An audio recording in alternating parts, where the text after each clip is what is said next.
우리 손인웅 명예회장님, 그리고 전병금 명예회장님, 또 김경원 신임회장님, 임원 목사님들, 그리고 모든 회원 목사님, 누구보다도 한국교회의 오늘을 진지하게 고민하고 그 미래를 새롭게 설계하도록 부르시는 하나님의 부르심 앞에서 모든 것을 바치시는 목사님들의 헌신 앞에 먼저 깊은 감사와 축하를 드립니다. 특별히 한목협이 내놓은 한국인의 종교생활과 의식조사 보고서는 대단원의 연구 프로젝트이고, 이는 오늘 한국교회의 오늘을 진단하고 내일을 창조하는 소중한 길잡이와 설계도가 될 것입니다. 저도 앞으로 더 많이 배우고자 합니다. 오늘 대단히 중요한 모임에 부족한 사람이 주제 특강을 맡게 돼서 영광스러움과 송구함이 교차하고 있습니다. 오늘 제게 주어진 한국교회 목회자 현재와 미래를 말한다라는 오늘의 주제는 그 누구도 쉽게 접근할 수 있는 논제는 아닙니다. 그것은 교회론이라는 공동체성과 회중성, 평신도 신학과 평신도 사역이라는 소위 코어 미니스트리, 그리고 안수 목회라는 구별된 사역이 가지는 각기의 정체성, 아이덴티티와 관계성, 렐레벤스가 함께 엮어가는 하나의 종합 예술과 같은 것이기 때문입니다. 다만 저는 오늘 제가 고민하고 있는 한국교회의 내면의 문제, 어떻게 보면은 가장 소박하면서도 우리가 외면해온 숨은 이슈 하나를 붙들고 목회자와 목회 문제를 함께 풀어보고자 합니다. 제 마이크가 많이 좀 울리시나요? 괜찮습니까? 네. 오늘 나눠드린 원고를 따라서 제가 함께 강연을 이어나가겠습니다마는 목사님들이 가지신 원고에 조금 부족한 부분을 계속해서 제가 좀 첨가해 나가는, 그래서 원고에 없는 이야기가 조금 사이사이에 끼게 될 것입니다. 오늘 제가 수정된 원고는 한 목회 본부에다가 내일이고 모레고 이메일로 다시 보내도록 하겠습니다.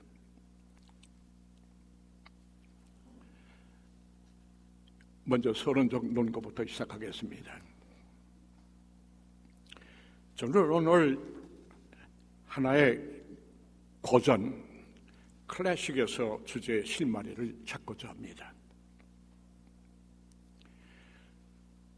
1955년 출판된 책 하나입니다마는 당시 미국 종교계를 크게 흔들었던 책 하나가 있었습니다.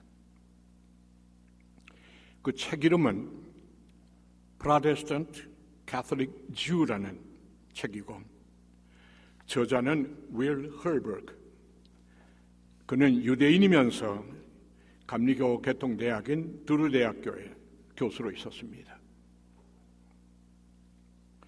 그의 책 가운데 Turn to Religion, 종교로 회귀하는 시대라는 서두에서 헐버그는 놀라운 통계 하나를 소개합니다. 1950년 당시 미국인의 95%가 종교인이었다. 그 중에 개신교인이 전 인구 대비 68%, 가톨릭인이 23%, 유대인이 4%였다. 페이지 46페이지입니다. 여기다가 한 말씀만 제가 부원을 드리면 1950년 미국 인구는 1억 5,200명이었고 1955년 미국 인구는 1억 6,500명이었습니다. 500만 명이었습니다. 전 인구의 95%가 종교인이라는 이 충격적인 통계는 미국 종교의 영원성을 말하는 듯 하였습니다. 특히 전 인구 대비 68%를 차지한 미국 개신교회는 그러니까 1억 5천에 거의 1억이 넘는 기독교는 이 지상의 거대한 왕국을 건설하고 전 세계를 기독교화하는 주역이 되는 듯 하였습니다. 공교롭게도 저는 1960년에 미국에 유학을 가는 특권을 받았었습니다만 바로 1950년대 끝자락 미국은 한마디로 기독교 왕국의 피크였습니다. 그런데 바로 지난해 미국 종교사회학에는 또 하나의 충격적인 리포트를 내놨습니다. 2043년 집권으로부터 30년 뒤 미국 개신교회는 전구 대비 18%로 추락할 것이라는 예고였습니다. 그러니까 30년 뒤에 미국 개신교회는 전 인구 대비 50%의 신자를 잃게 된다는 뜻입니다.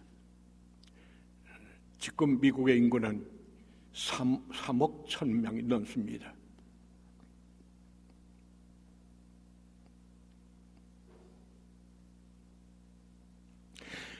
미국 개신교회는 더 이상 majority가 아니라 marginality, 변망으로 밀려난다는 의미입니다.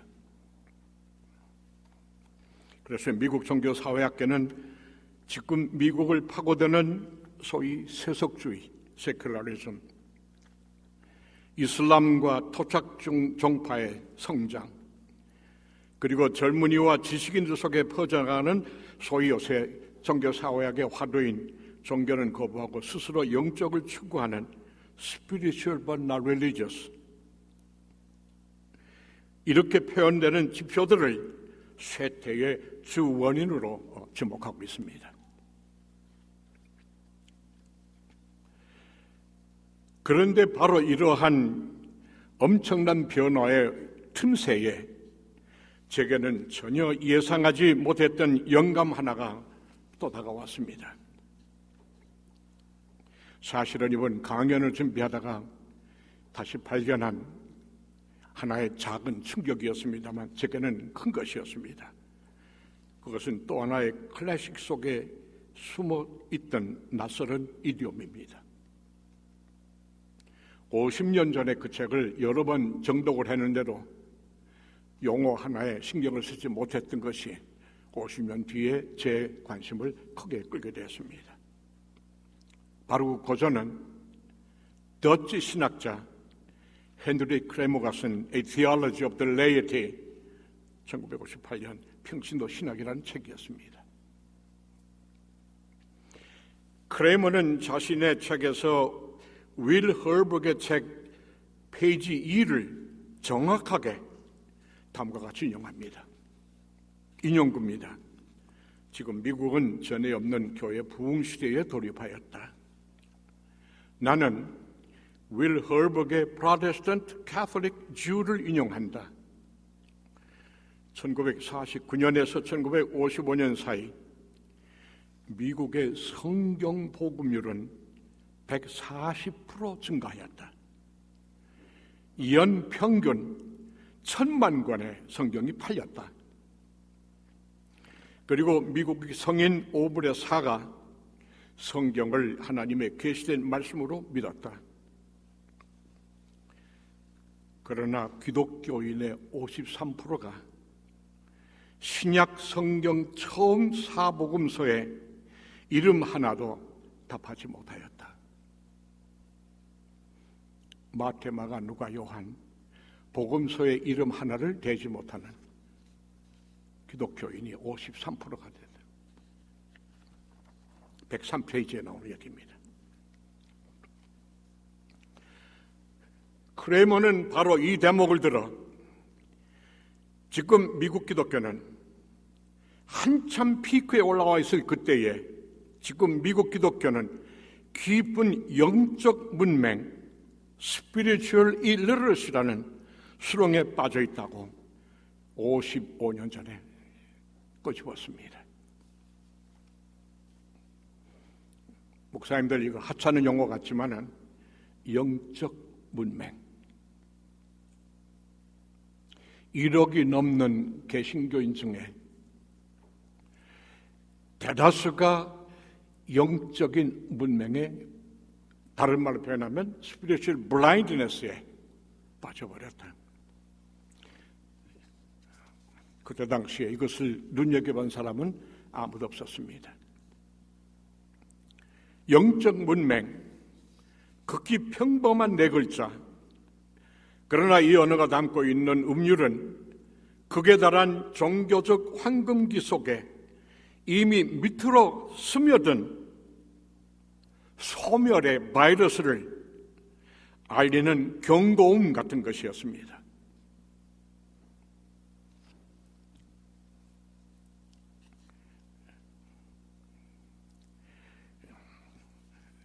주 하나를 달겠습니다. 1950년대 미국 기독교 왕국이 성취한 종교적 황홀은 이미 그 속에 파멸의 씨를 안고 있었다는 예언이었습니다. 영적 문맹.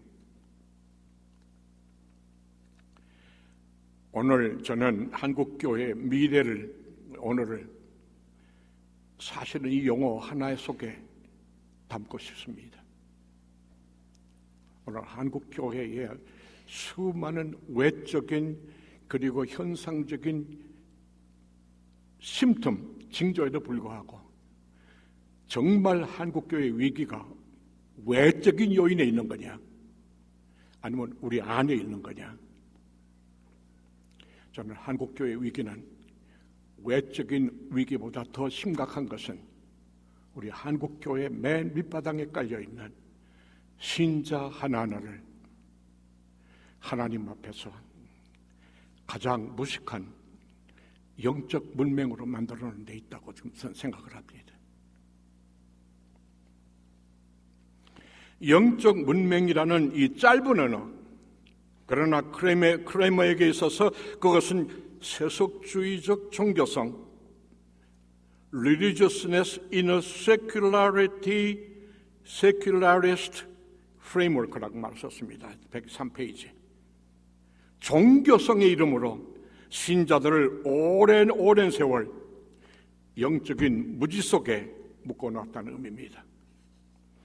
거대한 건축, 거대한 프로그램, 아름다운 예배, 화려한 모든 예배 의식 그 뒤에 마지막 가서는 신자 하나하나를 하나님 앞에 가장 무식한 자로 묶어놨다는 얘기입니다.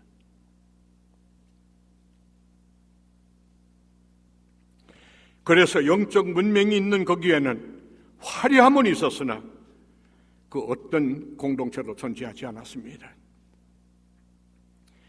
그리고 목회자와 목회는 여기서 사실 실패했다는 의미입니다.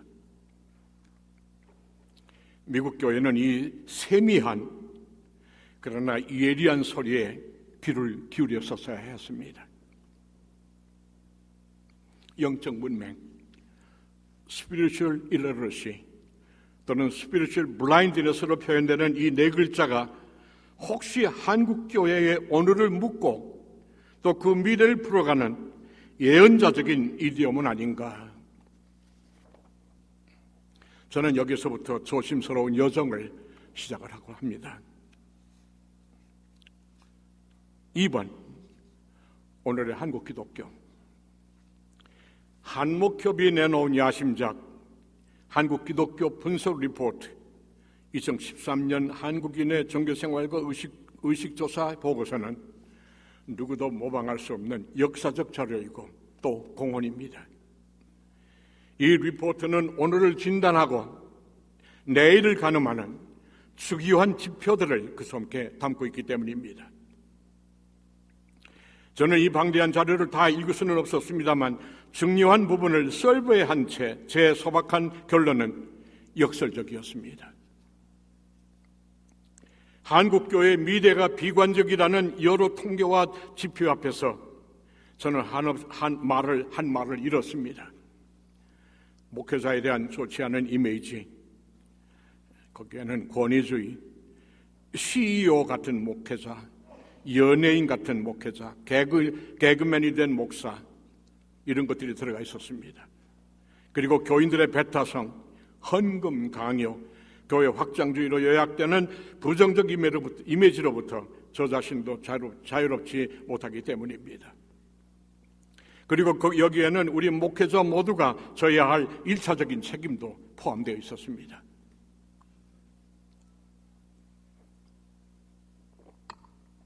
그러나 역설 이면에는 아직 70%가 넘는 그리스도인들이 교회를 중심으로 살고 있든지, 그리스도를 중심으로 살고 있든지 노력하고 있다는 진솔한 신학 고백 앞에서 저는 속으로 많이 울었습니다. 그것은 감사와 감격의 눈물이었습니다. 그리고 기독교인의 90%가 여전히 교회 출석에 성실히 임하고 있다는 통계는 저의 감격을 더해 주었습니다. 70%의 그리스도인, 하나님께서 이 땅에 남겨두신 남은 자, 마지막 영적 에너지, 그리고 하나님 나라의 구루터기로 제게는 다가왔기 때문이었습니다. 솔직히 한국교회의 미래는 바로 이들에게서 보았습니다.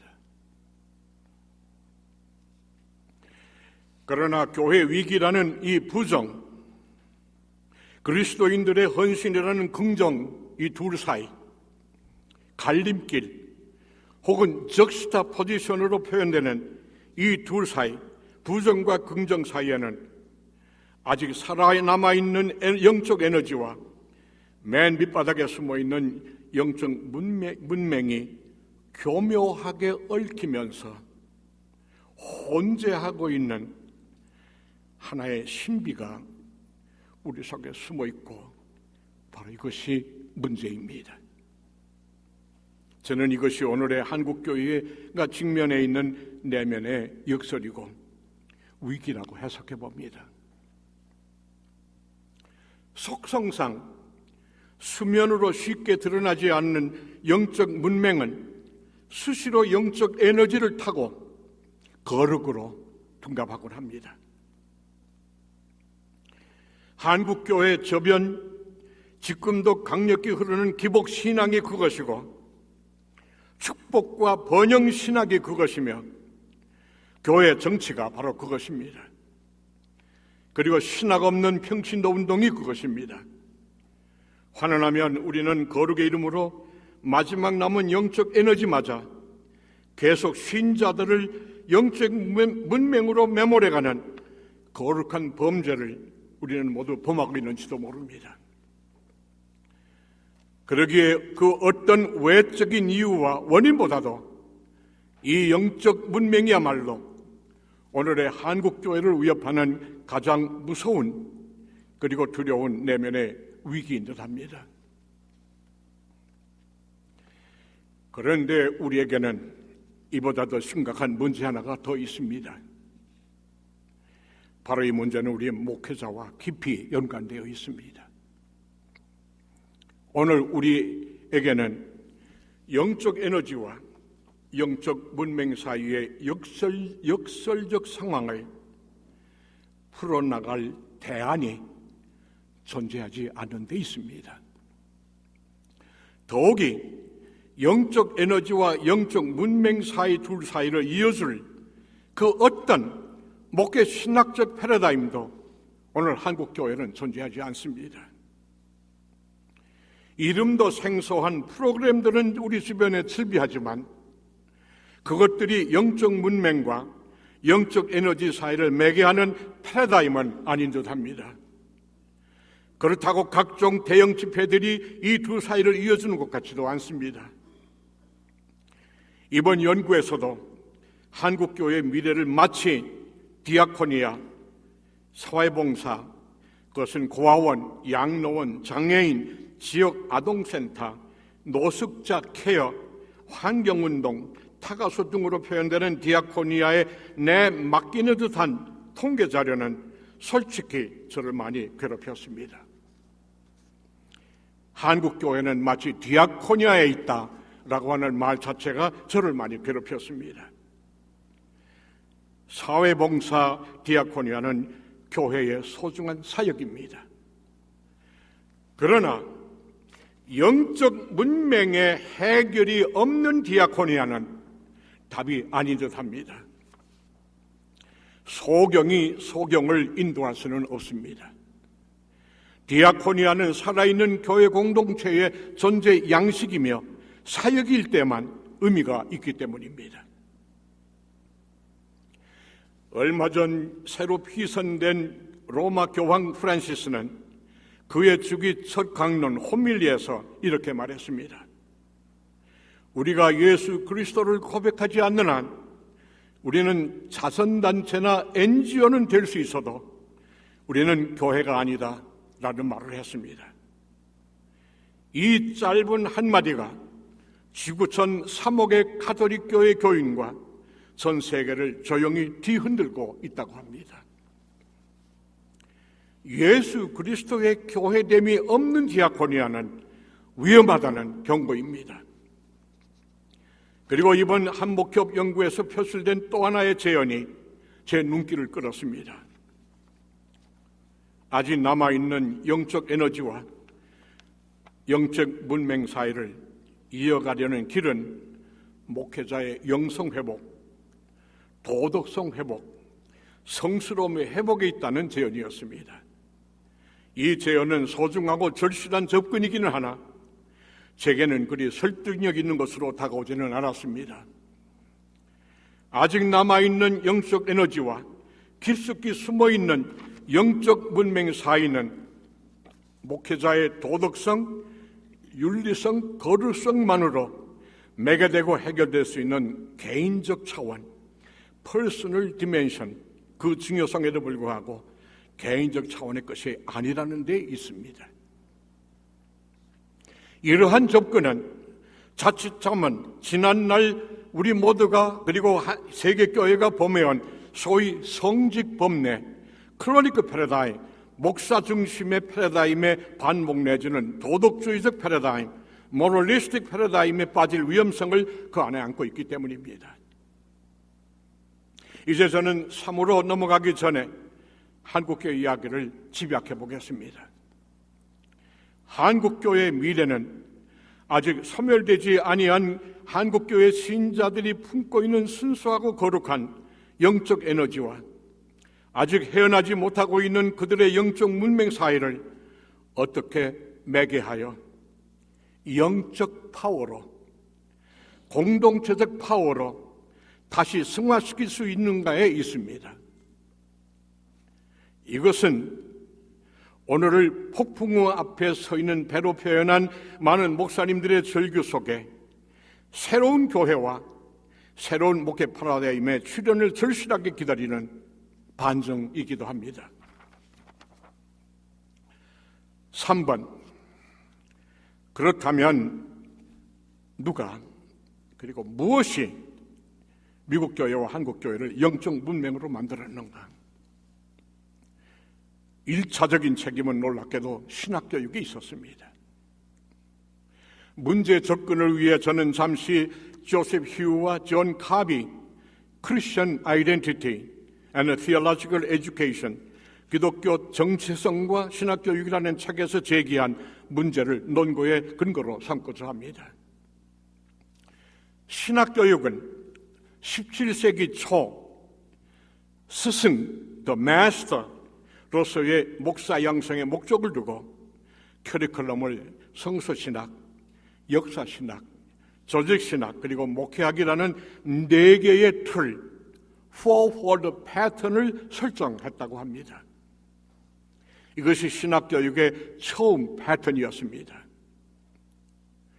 그러나 1740년을 기점으로 폭발한 미국의 대각성 운동, 소위 The Great Awakening과 함께 급격히 부상한 새로운 목회자상, 설교자, 펄피티어, 혹은 부흥 강사, 리바이벌리스트로서의 목사상에서부터 문제가 시작됐습니다.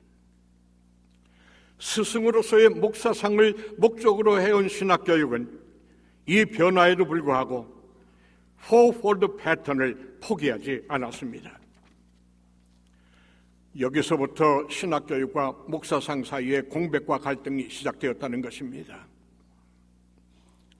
20세기 초 새로운 목자상은 교회를 개척하고 회중을 세우고 건축을 하는 빌더, 세우는 자로 변형되어 갔습니다. 그러나 신학교육은 이때에도 포워드 패턴의 교육과정을 그대로 고집하면서 신학교육과 목회자상 사이에는 점점 벌어져 나갔습니다. 300여 년간 신학교육은 급격히 변화하는 목회 환경과 목사상을 향해 어떤 의미의 신학적 기초도 방향도 제시하지 못하는 소위 게토 집단으로 고립되어 오기 시작했습니다. 바로 이때 그러나 최초로 날카로운 비판과 문제를 제기한 사람은 예일대학교의 H. 리차드 니버 교수였습니다. 그의 유명한 책 The Purpose of the Church and Its Ministry라는 책에서 니버는 최초로, 놀랍게도 최초로 잘못 가고 있는 신학교육을 향해 날카로운 메스를 가했습니다. 신학교 커리큘럼은 수많은 과목들을 계속 첨가해 갔으나 애드해 갔다. 한 과목에서 다른 과목으로 계속 첨가해 나갔으나 그 커리큘럼에는 통일성도, 유니티도, 방향성, 센스 오브 디렉션도 없었으며 오히려 신학교육은 갈등만 초래하였다. 그 결과 신학교육과 교회 그리고 목회 사이에는 갈등 그리고 경쟁 관계만이 남게 되었다. 101페이지입니다. 이미 니버는 미래 목회자상을 The Pastoral Director, 목회적 지휘자 79페이지로 정의하면서 신학교육의 동시적 변화를 강력히 촉구하고 나섰습니다. 파스토럴 디렉터로서의 목사는 여기 중요한 포인트가 있다고 생각합니다. 목회적 지휘자로서의 목사는 목회를 통하여 교회와 신자를 하나님의 백성으로 세우는 자이며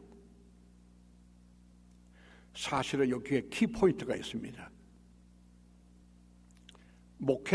목사는 목회를 통하여 교회와 신자를 하나님의 백성, a people of God, 교인이 아니라 하나님의 백성으로 세우는 자이며 동시에 그 하나님의 백성으로 하여금 지역 공동체, 로컬 커뮤니티와 세계를 섬기도록 내보내고 세우는 자다. 에디피케이션 하는 자라고 말했습니다. 페이지 82페이지에 있습니다. 짤막한 인용이지만은 저는 오늘 50여 년 전에 쓴 리버의 몇 마디가 오늘 50년 뒤에 우리 한국교회의 핵을 찌르는 몇 마디 신학적인 언어라고 생각을 했습니다.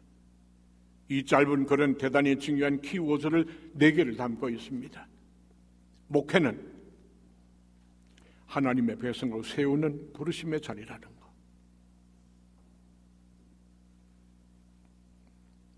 두 번째로, 신자는 목사의 대상이 아니라 영적 문맹으로 남는 영적 문맹이 아니라 신자 하나하나가 하나님의 부름받은 하나님의 백성이라는 것.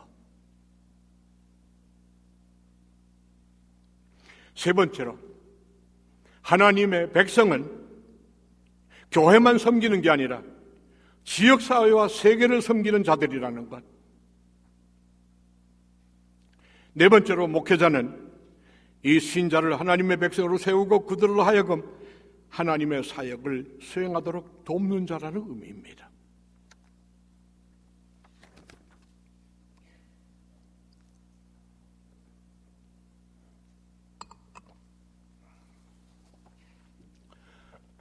놀랍게도 목사의 신학자가 아닌 윤리학자가 이미 위기의 징조를 몸에 지닌 미국 교회, 위기의 징조를 몸에 지닌 목회, 그리고 신학교육을 하나님의 백성이라는 하나의 포괄적인 신학개념 사상 안에다가 하나로 집약하고 하나님 백성 사상을 미국 교회의 미래로 제시한 신학적인 통찰은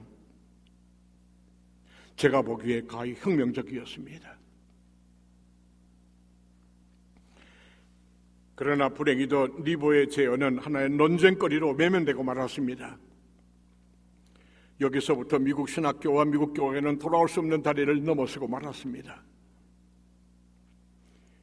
미국 신학교와 미국 교회는 이때에 리보의 경정에 귀를 기울여서야 했습니다. 뼈를 깎는 아픔에 재창조의 노력이 있었어야 했습니다. 그런데 종교적 화려함 속에 매몰되어 예언의 소리를 듣지 못했습니다. 바로 이 틈새에 목회자상은 급격히 1960년대 이후 치유자, 테라피스트 또는 상처받은 치유자, 앙린 노웬의 운디드 힐러로 선회하였습니다. 그래서 각방 속에 등장한 목회 상담학이라는 과목은 포폴드 패턴의 또 하나의 첨가물 지나지 않았습니다. 그래서 신학교는 과목을 하나 만들고 나면 계속 첨가해 나가는 겁니다. 그 결과 미국 신학교육은 철저한 기능주의, 펑셔널리즘에 빠졌으며 도널드 메서, 교회는 방지성주의, 안티 인텔렉츄얼리즘으로 영적 문명은 사실 여기서 뿌리를 두고 있습니다. 그리고 신학교는 반교회주의, 안티 에클레지아스티시즘으로 전락하고 말았습니다. 이것이 리보의 지적입니다. 놀라운 것은 10년 안에 미국의 주류 신학대학원, 소위 ATS의 정신 멤버, American Theological Association의 정신 멤버의 신학대원의 30%가 폐교될 것이라는 예고는 우리 모두를 큰 피해로 몰아넣고 있습니다. 지금도 미국 신학교육의 큰 영향 속에 있는 한국 신학교육이 미국의 실패의 흐름까지도 그대로 되풀이하고 있는데 문제의 심각성을 내세합니다. 특별히 교회를 반지상주의로 몰고 온 신학교육은 한국 교회를 위기로 몰아넣은 영적 문명의 책임을 면하기가 어렵습니다. 이것은 신학교육에 몸담아온 저 자신을 향해 던지는 자기 비판입니다. 그러나 미국 교회와 한국 교회를 영적 문명으로 만들어온 또 다른 책임은 목회자에게 있었습니다. 우리 모두에게 책임이 있습니다. 정확히 표현하여 오늘의 한국교회 문제는 목회자 수의 결핍도 학위의 부족에도 있지 않습니다. 오히려 목회자도 학위도 넘쳐나는 데 있습니다. 1년에 배출되는 신학교 졸업생은 6천 명에 이르고 있다고 합니다. 그러나 진작 한국교회 문제는 목회는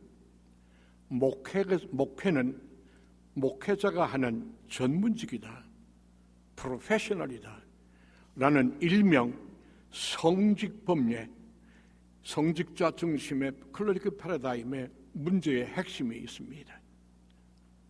이 논제는 이미 고인이 된 제임스 허프웰이 남긴 유고 가운데 A Congregational Paradigm for Theological Education에서 이미 제기된 첨예한 신학적 이슈였습니다.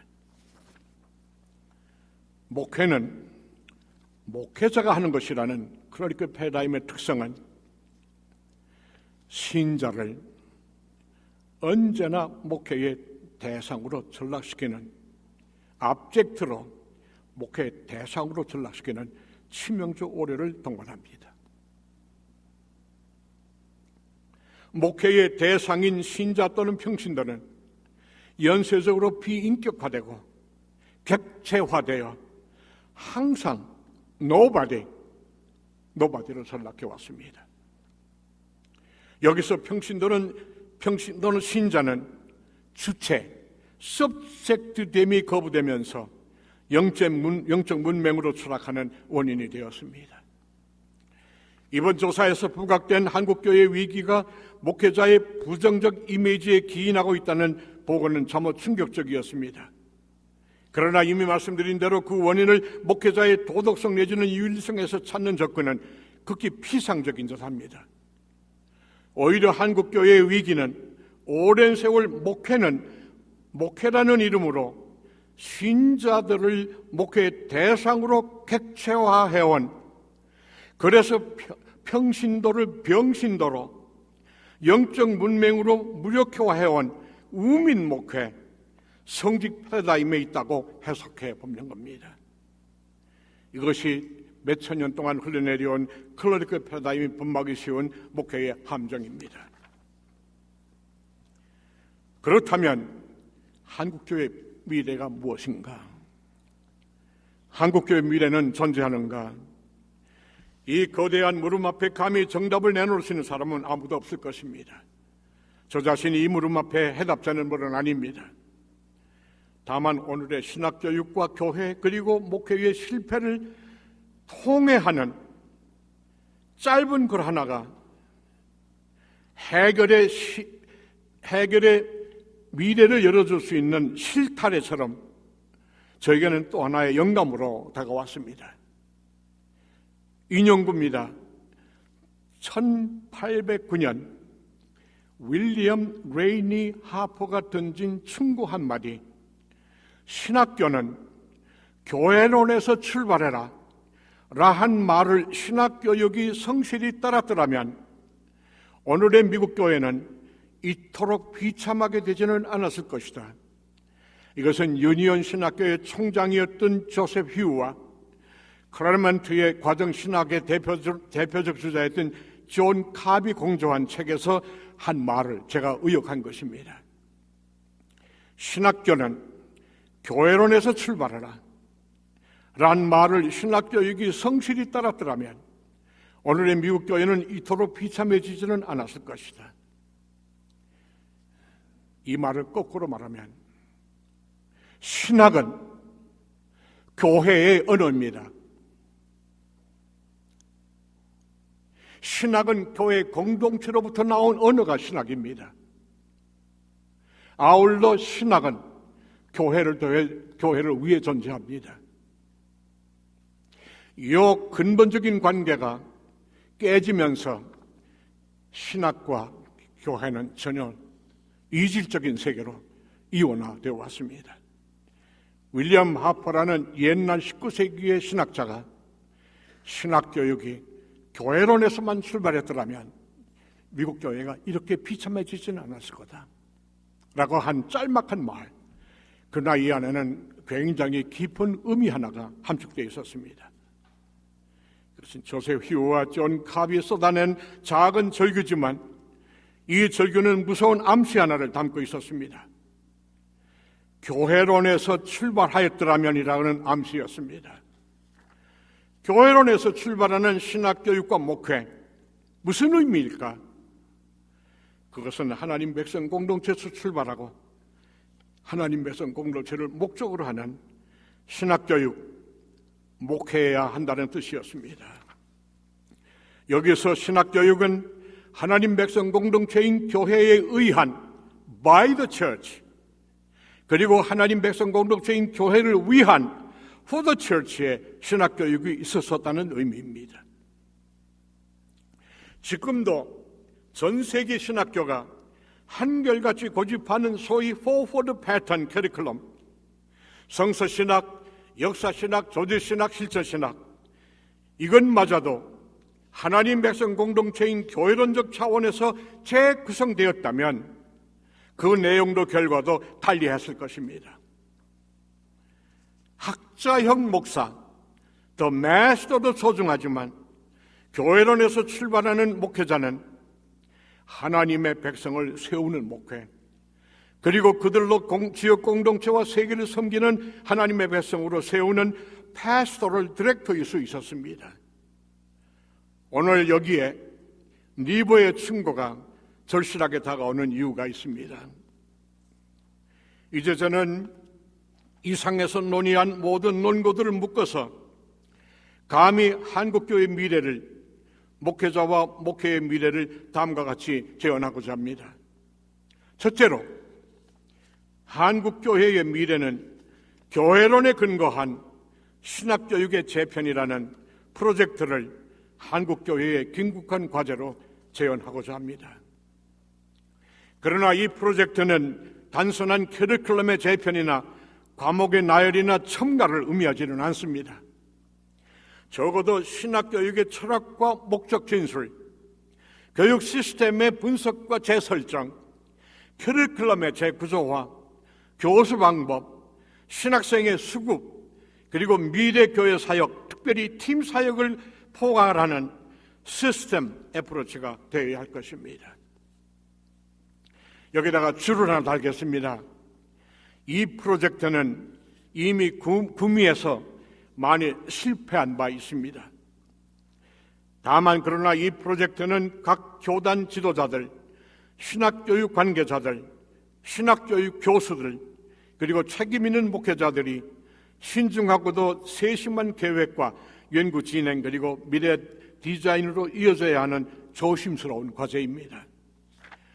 오늘의 개척교회 문제, 목회자의 과잉 공급의 문제, 목회자의 자질의 문제, 그리고 끝없이 이어지는 교회 간의 교인 쟁탈전이라는 연쇄적 문제는 그 근원지인 신학교와 신학교육에서 새롭게 풀어야 하기 때문입니다. 신학교가 변하지 않는 한 지금의 개척교회의 경쟁, 과잉된 젊은 사람들의 지도자, 끝없이 경쟁해야 하는 교인 쟁탈전, 신학교육이 변하지 않는 한 이 개척교회의 비극은 계속될 겁니다. 이런 연쇄적인 과정 속에서 이 문제를 풀어나갈 거는 이미 졸업을 한 신학생이 아니라 바로 근원지인 신학교육의 재편이 그 어느 때보다도 시급한 때라고 생각을 합니다. 두 번째는 하나님 백성 공동체로서의 교회론에서 다시 출발하는 6만여 한국교회의 과감한 패러다임 전환을 의미합니다.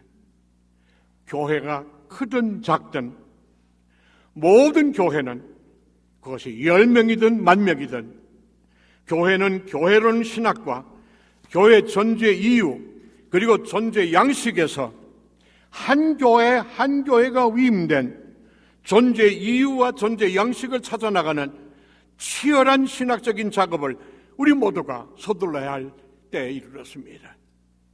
작다고 핑계하거나 크다고 자만하는 것이 아니라 작든 크든 교회 하나하나가 하나님께서 위임한 공동체의 소명 앞에 성실하게 응해야 하는 치열한 신학적인 고민을 한국교회가 해야 합니다. 오늘의 한국교회는 목회를 말하기 전에 정체성과 역할마저 역기능 속에 파묻혀버렸습니다. 과도하리만큼 한국교회는 기능주의와 성공신화에 매달려 있습니다. 유명하다는 프로그램에 끌려다니는 노예로 전락해버렸습니다. 프로그램은 하나님 백성 공동체와 신앙 그리고 선교의 표현 양식이어야 합니다. 신자들은 영적 문맹으로 묶어놓고 이런저런 프로그램으로 문맹들을 이리저리 끌고 다니는 오류를 이제는 우리는 중단해야 합니다. 한목교 같은 순수하고도 미래지향적인 기관이 이미 하고 있는 걸 알고 있습니다만 신학대학들과의 협력을 통해 단기적으로 또는 장기적으로 교회의 신학적 근거, 교회의 존재론, 교회의 구조, 교회의 사역을 심도 있게 추구하는 신학 포럼 같은 것이 있어야 할 것입니다. 특별히 담임 목사들의 교회론 이해는 대단히 시급한 시점에 지금 놓여 있습니다. 세 번째는 하나님 백성 공동체인 교회론에서 목회, 특별히 목회자의 정체성을 다시 설정하는 미니스트리얼 패러다임의 대전환이 절실합니다. 교회론에서 다시 출발하는 목회, 미니스트리와 목사, 미니스터는 목회는 목사가 하는 것이라는 소위 성직 패러다임을 과감히 넘어서는 것을 의미합니다. 목회는 목사이기 전에 교회의 종말론적, 역사적, 선교적 소명에서 오는 하나님의 위임이기 때문입니다. 목회는 목사가 하는 게 아닙니다. 목회는 하나님께서 위임한 거룩한 직입니다. 그러기에 교회론에서 다시 시작하는 목회는 교회 공동체에 위임된 직을 의미하며 오피스를 의미하며 목사는 안수를 통하여 그 직을 수행하도록 부름받은 목회자를 의미합니다. 그러기에 목회가 목회자이고 목회자가 목사라는 도식은 잘못된 것입니다. 목사는 목회라는 거룩한 직에 부름받은 의로워진 죄인, justified sinner입니다. 이것은 마틴 루터의 천재적인 신학적 발장이고 또 해석이기도 합니다. 그러므로 목회는 목사가 하는 것이 아닙니다. 교회 공동체에 위임된 직을 수행하고 또 만인 제사장인 성도 하나하나를 세워서 그들로 그들의 사역, 소위 일반 사역, 제너럴 미니스트리를 하게 하는 것이 목회입니다. 오늘 목회자의 탈진, 좌절, 그리고 이탈에 악순하는 목회는 목사가 한다라는 크로니크 패러다임에 기인하고 있습니다. 생존의 문제, 경제 문제, 교단 정치 문제, 개척교회의 한계 등이 오늘 젊은 목회자들을 정치적 공황으로 몰고 가고 있는 이때에 그럴수록 목회의 방향을 교회론에서 특별히 공동체 사역론에서 다시 찾는 전환이 절실합니다. 오늘 한국교회 목회자들을 신학적으로 다시 세우는 생활비 보조 못지않게 플랫폼이 그 무엇보다도 절실하다고 진단하고 있습니다. 제 짧은 경험에 비추어 오늘 우리의 자랑스러운 한국의 목회자들이 프로그램에 더 이상 기웃기리지 않고 과감히 자기에게 주어진 교회론적 목회 신학적 패러다임을 하나님의 나라와 하나님의 백성 공동체를 그리고 공동체 사역을 향할 수만 있다면 이 작은 전환은 한국 교회마저 수렁으로 몰고 가는 신자들의 영적 문맹을 리버 교수가 그토록 절규했던 하나님의 백성으로 다시 변화시키는 종말론적 통로로 전환될 수 있다고 믿기 때문입니다. 목회자란 이 소명에 부름받은 자, 그 이상도 그 이하도 아니기 때문입니다. 한국교회의 미래는 여기서 열릴 것이라는 믿음을 저는 가지고 있습니다. 끝으로 하나님 백성 공동체인 교회론에서 다시 시작하는 한국교회는 교회론에서 평신도 신학과 평신도 사역을 다시 찾는 일에 모험을 걸어야 합니다. 50년 전에 세계를 휩쓸었던 크레머의 평신도 신학이 오늘 한국교회에 다시 다가오는 이유는 무엇일까? 한국교회의 마지막 보루는 아직 소멸되지 않은 천만을 헤아리는 우리 평신도들의 영적 잠재력 때문입니다. 미래 목회가 더 이상 평신도를 영적 문맹으로 묶어두는 우민 목회를 계속할 수는 없습니다. 이것은 하나님 앞에 용서받을 수 없는 죄입니다. 성서는 처음부터 평신도를 하나님의 백성 라오스테오로 호칭합니다. 하나님은 저들의 하나님이 되시고 저들은 하나님의 백성이 되는 언약의 관계로 초대된 거룩한 백성이 평신도였습니다. 그리고 저들은 세상의 아픔을 대변하는 제사장 나라, 세상 속에서의 사역을 위임받은 사역자들이었습니다. 하나님의 백성은 처음부터 called to serve, 섬김을 위해 부름받은 하나님의 백성들이었습니다. 모세와 아론 그리고 여호수아는 이 하나님의 백성을 세우고 섬기는 servant 리더들이었습니다.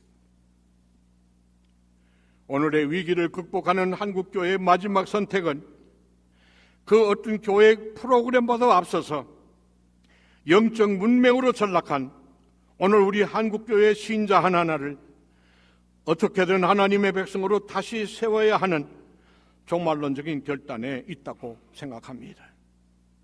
모름지기 한국교회의 마지막 선한 싸움은 평신도 하나하나를 하나님의 백성으로 세우고 그들로 세계 속에서 하나님의 나라를 증언하는 사역자가 되게 하는 데 있는 듯합니다.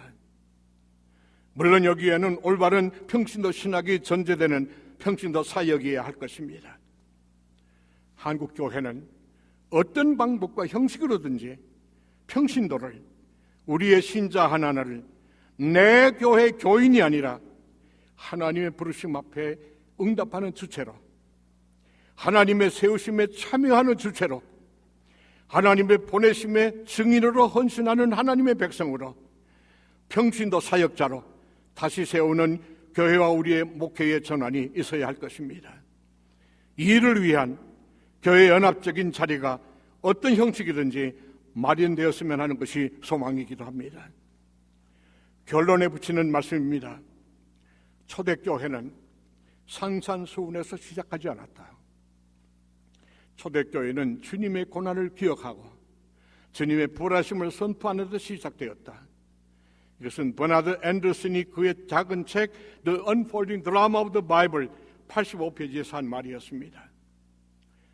기독교는 그 본질에 있어서 도덕 윤리적 종교가 아니다라는 선언입니다.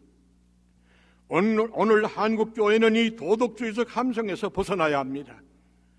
한국교회는 신앙을 도덕으로 등갑한 채 그것을 마치 신앙인 것처럼 위장해온 근본적인 오류를 넘어서야 합니다. 하나님 나라 백성 공동체는 예수 그리스도의 십자가의 대속적인 비밀을 우리의 영혼 속에 끊임없이 간직하고 죽음을 삼키고 영원한 생명으로 다시 사신 하나님의 생명을 호흡하는 생명 공동체입니다. 교회는 그러기에 하나님 나라를 이 지상에서 미리 경험하며 살아가는 종말론적인 공동체입니다. 세상 안에 있으나 세상 안에 속하지 않은 하나님 나라 백성들의 공동체가 교회입니다. 예수 그리스도 안에서 임재하시는 하나님 나라는 우리의 존재 근거이며 바로 존재 이유입니다. 하나님의 나라는 교회의 존재이며 동시에 교회 존재 이유입니다. 하나님 나라는 이 인류와 그리고 역사의 존재 근거이며 존재 이유입니다. 바로 이러한 부활 공동체로서의 교회로서 아직 살아있는 한국 신학교육이 제3교회에서의 6만여 한국교회 구조가 헌신된 7만여 한국교회의 목회자와 목회, 그리고 아직 바르게 절하지 아니한 천만을 헤아리는 평신도의 신앙과 신학의 자리, 그리고 사역을 되살려내는 하나님의 때를 간절한 마음으로 기다리고 있습니다. 우리는 하나님의 나라 증언자로서 하나님의 약속을 살아나가는 순례자들이기 때문입니다. 이 부르심으로 족합니다. 한목협이 이 거룩한 소명에 부름받은 공동체라고 믿습니다. 그리고 하나님의 거룩하신 임재하심과 인도하심이 한목협의 선교적 소명을 품어주시기도 기도합니다.